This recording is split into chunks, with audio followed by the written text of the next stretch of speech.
एक thriller mystery film अगर अच्छे तरीके से बनाई गई हो तो फिल्म के एंड तक वो आपको बांध कर रख सकती है। जब हम अच्छे तरीके से बनाने की बात करते हैं तो उसमें डायरेक्शन, सिनेमेटोग्राफी, स्क्रीन प्ले के साथ साथ डायलॉग्स और एक्टिंग प्रमुख होते हैं।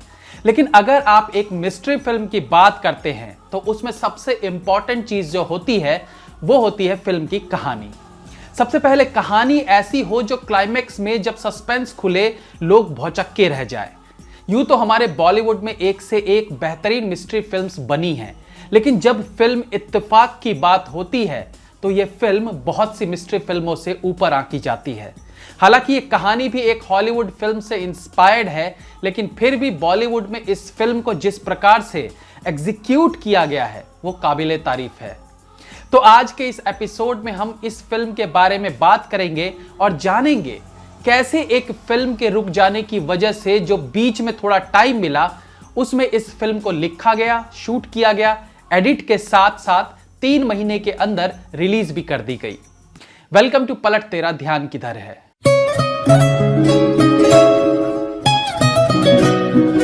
ये महज इत्तेफाक नहीं है, सोची समझी हुई बात है। 1969 में फिल्म रिलीज हुई थी इत्तेफाक, जिसकी कहानी ऐसी थी जो एटलीस्ट बॉलीवुड में इससे पहले देखने को नहीं मिली थी। कारण था हीरो को कातिल दिखाया जाना। ये वो वक्त था जब मेल एक्टर्स अपनी इमेज को लेकर बहुत केयरफुल रहते थे। एक हीरो मतलब अच्छा इंसान, गरीबों की मदद करने वाला, गुंडों से परिवार की रक्षा करने वाला। ऐसे में राजेश खन्ना द्वारा इस फिल्म को एक्सेप्ट करना किसी चैलेंज और रिस्क से कम नहीं था।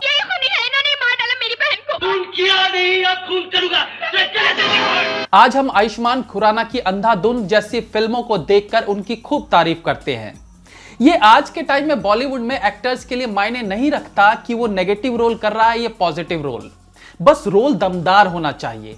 लेकिन 1969 ऐसा समय नहीं था। इस फिल्म को राजेश खन्ना ने उस वक्त पर एक्सेप्ट किया था जब उनकी 2-3 फिल्में ऑलरेडी हिट हो चुकी थी और 3-4 फिल्मों पर काम चल भी रहा था। सुपरस्टार बनने से थोड़े पहले की बात है ये वो वक्त था जब उन्हें किंग ऑफ रोमांस कहा जाता था। आराधना फिल्म रिलीज हो चुकी थी और वो एक बड़े स्टार कहे जाते थे। कामयाबी के इस मोड़ पर इत्तेफाक जैसी फिल्म जिसमें ना कोई गाना था, ना कोई इंटरवल था और कहानी भी ऐसी नहीं थी जो उस वक्त की मास ऑडियंस को पसंद आती। इसके बावजूद केवल कुछ अलग कर दिखाने के कारण उन्होंने अपने चढ़ते करियर के साथ ये गेम खेला और इस फिल्म को करने के लिए हाँ कर दी। फिल्म चूंकि एक मिस्ट्री फिल्म है और अगर आपने ये फिल्म नहीं देखी है तो देखने के बाद ये वीडियो आगे देखिएगा, क्योंकि इसमें सस्पेंस को हम छुपा नहीं पाएंगे। इस फिल्म के बनने की कहानी भी बड़ी दिलचस्प है। दरअसल फिल्म के निर्देशक आदमी और इंसान नाम की एक फिल्म बना रहे थे। शूटिंग चल रही थी कि अचानक फिल्म के मुख्य अभिनेत्री सायरा बानो की तबीयत खराब हो गई और शूटिंग रोकनी पड़ गई। अब जब फिल्म बीच में रोक दी गई तो क्या किया जाए? यश चोपड़ा ने सोचा जब तक हम खाली हैं क्यों ना किसी और फिल्म को शुरू किया जाए। इस तरह से अचानक फिल्म बनाने को बॉलीवुड में क्विकी कहा जाता है, यानी झटपट फिल्म बनाना। यश चोपड़ा एक गुजराती नाटक देखने गए जिसका नाम था धूम्स। उन्हें ये कहानी बेहद पसंद आई और उन्होंने सोच लिया कि इसी कहानी पर आगे की फिल्म मैं बनाऊंगा। बाद में उन्हें पता चला कि ये कहानी किसी Hollywood film signpost to murder पर आधारित थी। हर कत्ल के पीछे कोई ना कोई मकसद जरूर होता है। लेकिन तब तक यश चोपड़ा फिल्म बनाने का मन बना चुके थे और उन्होंने इसकी राइटिंग वगैरह शुरू कर दी। स्टोरी डिपार्टमेंट ने इस पर काम करना शुरू कर दिया और 1 सप्ताह में कहानी तैयार हो गई। फिल्म के डायलॉग राइटर अख्तर उल ईमान को स्क्रिप्ट मिलते ही उन्होंने इसके डायलॉग्स भी लिख डाले।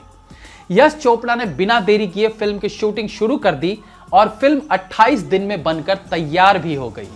शूटिंग से पहले कुछ दिन फिल्म के एक्टर्स के चयन में लग गए। हालांकि एक्ट्रेस को लेकर यश चोपड़ा पहले से ही क्लियर थे कि उन्हें नंदा को ही इस फिल्म के लिए लेना है, क्योंकि नंदा के चेहरे में वो मासूमियत झलकती थी जो इस कैरेक्टर के लिए चाहिए था, ताकि किसी को शक ना हो। जब लीड एक्टर की बात आई तो यश चोपड़ा इसके लिए राजकुमार को लेना चाहते थे, क्योंकि राजकुमार के साथ वो ऑलरेडी एक हिट फिल्म कानून बना चुके थे।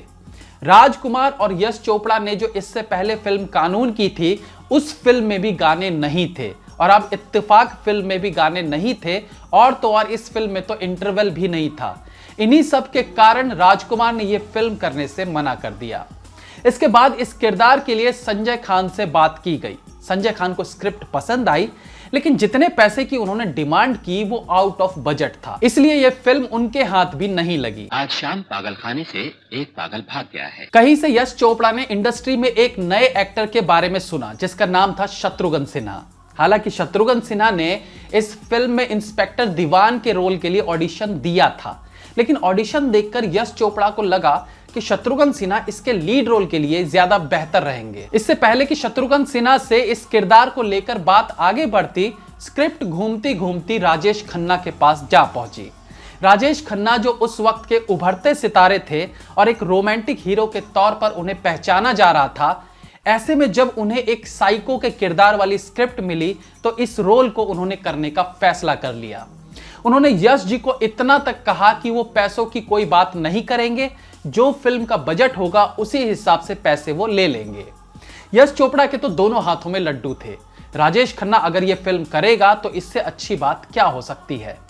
इत्तेफाक फिल्म राजेश खन्ना की बंधन और आराधना फिल्म के बाद रिलीज हुई थी और इत्तेफाक उनकी सुपरहिट फिल्मों की हैट्रिक साबित हुई।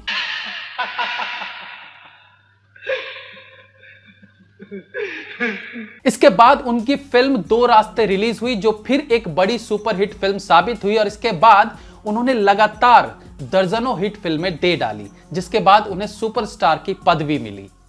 फिल्म इत्तेफाक और दो रास्ते की शूटिंग एक ही वक्त पर चल रही थी और इत्तेफाक में उनकी दाढ़ी थी, इसलिए दो रास्ते के कुछ सीन में भी वो दाढ़ी में दिखाई दिए थे। उस वक्त की ये एक बेहतरीन थ्रिलर मिस्ट्री फिल्म थी जिसे आखिर तक सुलझा पाना किसी के बस की बात नहीं थी। मिस्टर रॉय, आपने अपनी बीवी का खून किया है। ये झूठ है। पूरी फिल्म में दिखाया कुछ जाता रहा, लेकिन जब क्लाइमेक्स में भेद खुलता है तो सब शॉक्ड रह जाते हैं। यह फिल्म एक रात की ही कहानी है और ज्यादातर सीन्स केवल एक घर के अंदर के ही हैं। फिल्म की कहानी दिलीप की है जो कि एक साइको किलर है। अपनी पत्नी के कत्ल के इल्जाम में वो जेल में था और उस रात वो वहां से भाग निकला। भागते भागते एक ऐसे घर में जा घुसता है जहां एक महिला पहले से थी। उसे डरा धमका कर वो वहां छुपा रहता है, लेकिन कहानी में ट्विस्ट तब आता है जब घर में पहले से एक और लाश मिलती है। बहुत सारे ट्विस्ट्स के बीच जब फिल्म क्लाइमेक्स पर आती है तो मामला कुछ और ही निकल कर आता है। इस फिल्म में नंदा का बेहतरीन काम है। शायद इसी कारण फिल्म के शुरुआती कास्टिंग की लिस्ट में राजेश खन्ना से पहले नंदा का नाम आता है। वैसे तो यश चोपड़ा फिल्म के लिए नंदा को ही लेना चाहते थे, लेकिन इसके लिए राखी से भी बात की गई थी, लेकिन वो राजश्री के साथ किसी एग्रीमेंट में बंधे होने के कारण फिल्म के लिए हाँ नहीं कर पाई। ये बॉलीवुड की चौथी ऐसी फिल्म थी जिसमें कोई गाना नहीं था। इससे पहले नौजवान, मुन्ना और कानून बिना गानों वाली फिल्में बनी थी। 1 घंटे 43 मिनट की इस फिल्म में कोई इंटरवल नहीं रखा गया था ताकि ब्रेक के कारण किसी का फिल्म से ध्यान न हटे। उस वक्त में यह भी एक तरह का एक्सपेरिमेंट था और बॉलीवुड फिल्मों में ऐसा पहली बार देखने को मिला था। यश चोपड़ा की अपने भाई के प्रोडक्शन तले बनी ये लास्ट फिल्म थी, जिसके बाद उन्होंने यशराज फिल्म्स नाम से अपना प्रोडक्शन हाउस खोल लिया। राजेश खन्ना ने उनके इस एक्सपेरिमेंट में उनका साथ दिया और इस फिल्म को करने के लिए हाँ किया, जिसके लिए यश चोपड़ा उनका एहसान मानते हैं। इसलिए कहा जाता है कि यशराज फिल्म्स में राज नाम भी राजेश खन्ना के कारण ही जोड़ा गया है। फिल्म का बैकग्राउंड म्यूजिक दिया था सलील चौधरी ने और इस फिल्म में बैकग्राउंड म्यूजिक का भी विशेष महत्व था। मैं पहले भी कहता आया हूं कि एक थ्रिलर मिस्ट्री फिल्म में वेदर और बैकग्राउंड म्यूजिक अहम रोल निभाते हैं। बारिश और तूफानी रात एक सस्पेंस मिस्ट्री फिल्म में एक एक्स्ट्रा लेयर चढ़ाता है और फिल्म में थ्रिल भरने का काम करता है। इस फिल्म में तूफानी बारिश वाली रात दिखाई गई है जो सस्पेंस को और निखारता है। 2017 में इस फिल्म का रीमेक वर्जन बनाया गया था जिसके लीड रोल्स में थे सिद्धार्थ मल्होत्रा, सोनाक्षी सिन्हा और अक्षय खन्ना। इस फिल्म का डायरेक्शन किया था अभय चोपड़ा ने, जो कि BR चोपड़ा के ग्रैंडसन हैं। तो दोस्तों, आई एम श्योर कि आपने ये फिल्म जरूर देखी होगी और नहीं देखी तो भाई इंतजार किस बात का, आज ही देखिए और इस वीडियो के बारे में अपनी राय हमें कमेंट सेक्शन में जरूर दीजिएगा। That's all for today friends. Please like, comment, share and subscribe the channel if you like the video. Like me on Facebook, links are in the description. Be safe, have fun. मिलते हैं अगली बार फिर किसी नए episode के साथ। तब तक के लिए